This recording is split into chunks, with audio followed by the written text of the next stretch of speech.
Reds, Tuesday, February 25th. Normally not a Tuesday, but Kev's had the lion. Yeah, so last night was a bit wild, wasn't it? Yeah, it was a funny one. I mean, I can always be an knobhead, Andy, don't worry, you know, I've got it in my locker. I'll step up. Yeah, it was mad yesterday. I think we were all expecting a nice little 3 or 4-0, nice performance, fairly straightforward. And obviously when we went 1-0 up reasonably early in the game, it was all set up for that. But West Ham had a few other ideas. Liverpool maybe, you know, weren't quite at the intensity they normally are, and that sort of combined to a bit of a topsy-turvy match. Yeah, I mean, it was all a bit funny, but weird goals as well. I've just been looking at not that I'm a big fan of stats particularly, but just been looking at the XGs and the stats. And all the goals are pretty, apart from Sadio Mane's, very, very low, like less than, like below 0.1, which is a weird one. We get the goal then, and the wind seems to be sucked out of us a little bit by the equaliser, which you think, and I hate to be critical of them, I mean, both goalkeepers didn't cover themselves in glory, but maybe Alisson could have done a little bit better. Yeah, I mean, it's the high standards that he sets, doesn't he? That when he's beaten by one that isn't, you know, an absolute worldie or isn't sort of, you know, right in the top corner, you're almost surprised. It's a decent enough header. I think the lad does well. You know, he's strong, but you know, there's not a huge amount of power in it. It's not right in the corner, and I think Alisson himself, you know, will probably be this bit disappointed. I'm not sure if he was taken by surprise a little bit by it or what, but I'm sure he'd be looking back thinking, you know, maybe could have done a bit better with that. I mean, it's easy to analyse when you come out winning. So with 1-1, and then we struggled to get going a little bit the rest of the first half, I think, and then West Ham come out with kind of ratcheting up the pressure, and then they suddenly go 2-1 up, and then we really woke up. And what was really encouraging for me is that from the moment we went 2-1 up, it felt like there was a cauldron. It was like there was like a pressure cooker getting ramped up. And you always say, oh, you can see a goal's coming, but you could see West Ham were like, I don't know what I can do here.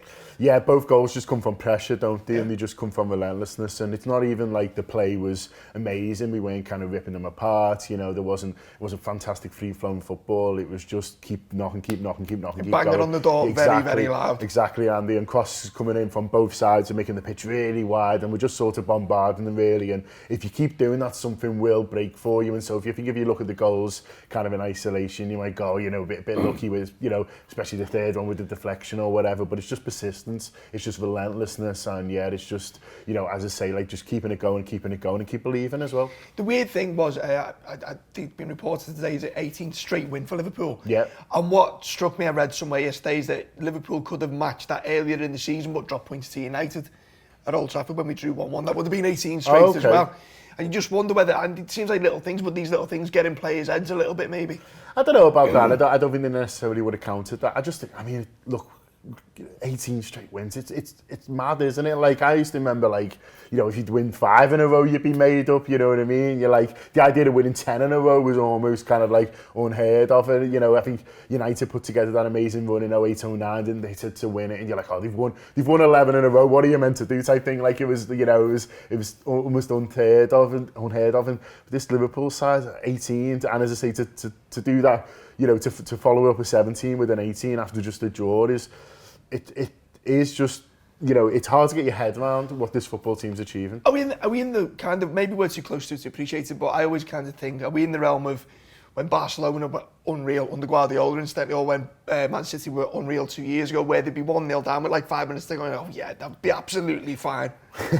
I think, look, you know, we live in a bit of a bubble, don't we, in Liverpool, especially. You're in your own thing, but I think when there's managers around the world or people in you know, even in different sports, talking about what Liverpool are doing, and I think it's almost bigger than football, kind of what Liverpool are doing now. And I think you're right. I think we are maybe a bit too close. And I think, you know, in 5-10 years time, when people are talking about like the great sports sides of the last decade, like those guys. I think like, you know, this Liverpool team might end up being included, and I think it's worth remembering as well that this is the second season now that Liverpool have done this. So it's not just like that one season where everything fell together, because we didn't win the league last season, because City obviously went a point better and had like this incredible season themselves. You forget that this actually, you know, this is a long time, this now. This isn't just kind of like, oh, everything's happened for them this season, and then next year it'll go back to norm. Like, for this side, this is the norm.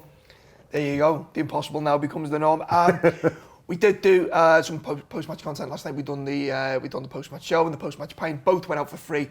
There are reasons for that. Basically, we're just having some final little for doing some final bits of fine-tuning behind the scenes to make sure that when we do go, everything is right and it'll be as good as it, and it'll be, well, we hope it to be perfect. Nothing is ever perfect, but much better than what we've been experiencing so far. So we do appreciate your patience with this. That's right. Yeah, so just bear with us, and hopefully we'll have some really good news soon.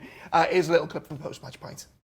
I thought first half there was a little bit of zip lapping and there was a little bit of sort of a bit of pace and intensity just not there, which I think like sort of the next couple of weeks is about building up that Let's Go game really and sort of getting bang on it, building up to it and sort of getting it back. And we've got about 5 days now, go to Watford. That'll be quite a hard game, but you sort of, we've got 3 games before then, you get 3 wins, you need 2 wins to win the league in the quarterfinals of the FA Cup, and then you can go in there full of beans, absolutely flying, and that's what we've got to do now, just move forward and get into it really. I thought first half, I felt a bit sorry for Naby Keita because I thought he never stopped looking for the ball, but it just never quite worked for him tonight. He was bright to start with, wasn't he? And then he seemed to fade. He just seemed to want a little bit too much time on the ball at times and get caught, and he was getting some stick behind us in the main stand, and that's what I said by some ticket. The same fella I was talking about before, same fella I was talking about before, give him a bollocking because he headed the ball to Fabinho. Like about a minute after that time, he headed the ball and he went off on one because he thought he'd lost the ball, but he didn't even wait for him to actually lose the ball.